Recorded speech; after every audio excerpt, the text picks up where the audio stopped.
Bismillahirrahmanirrahim. Elhamdülillahi Rabbil alemin ve bihi esta'in. Vessalatu vesselamu ala Resulihi kerim ve ala alihi ve sahbihi ecma'in.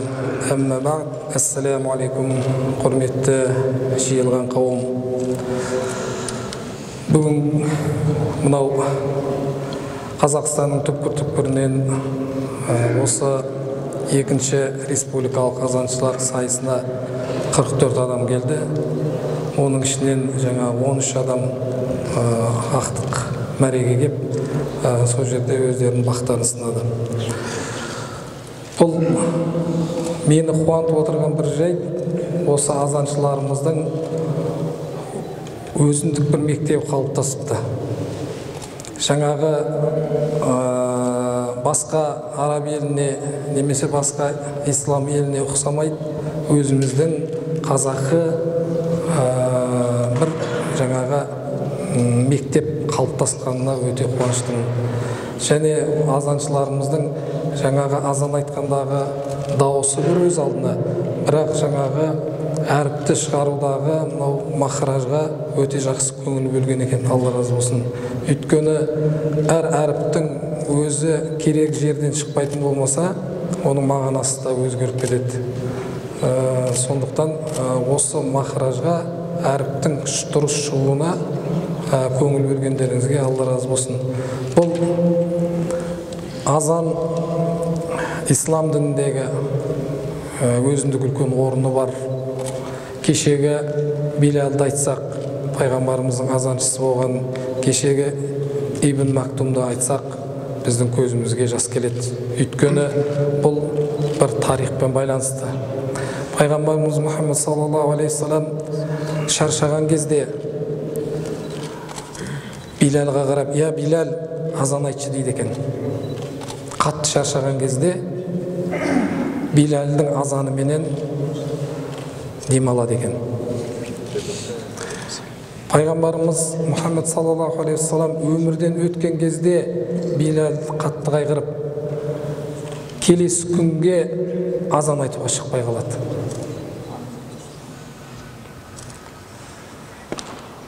Сонда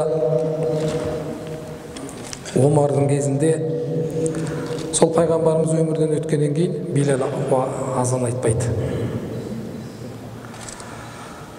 Омардың кезінде Құдыс мешітін мұсылмандардың қолына өткен кезде Құдыс мешітінде тұрып ең бірінші болып Билал азан айтады.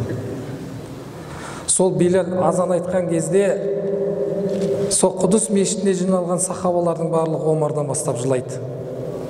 Неге? Өйткені сол азан менен пайғамбарымыз саллаллаху алейхи салам естеріне түседі.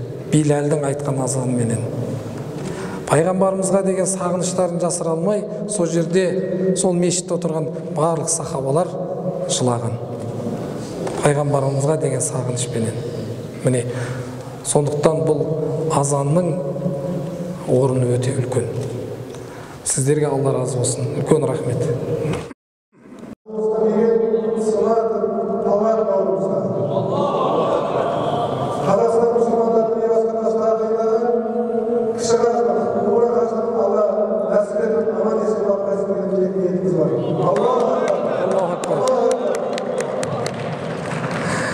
Алла разы болсын. Рахмет, үлкен рахмет. Алла разы болсын. Маңғыстау облысы Қатар Әли бауырымызға. Осында бір ерекше стилі бар, аузының бөлімінің бір қазақи табиғи дауысы бар, бауырымызға осы екінші орын ұсынылып отыр.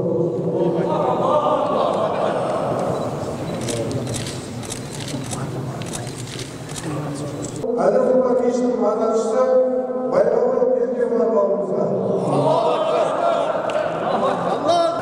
Алла разы болсын, үлкен рахмет.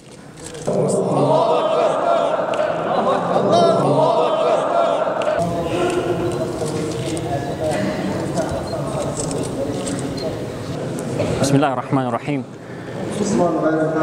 Алла тағаланың осындай ұлы сыйлықты нәсіп еткеніне сан шүкірлер болсын.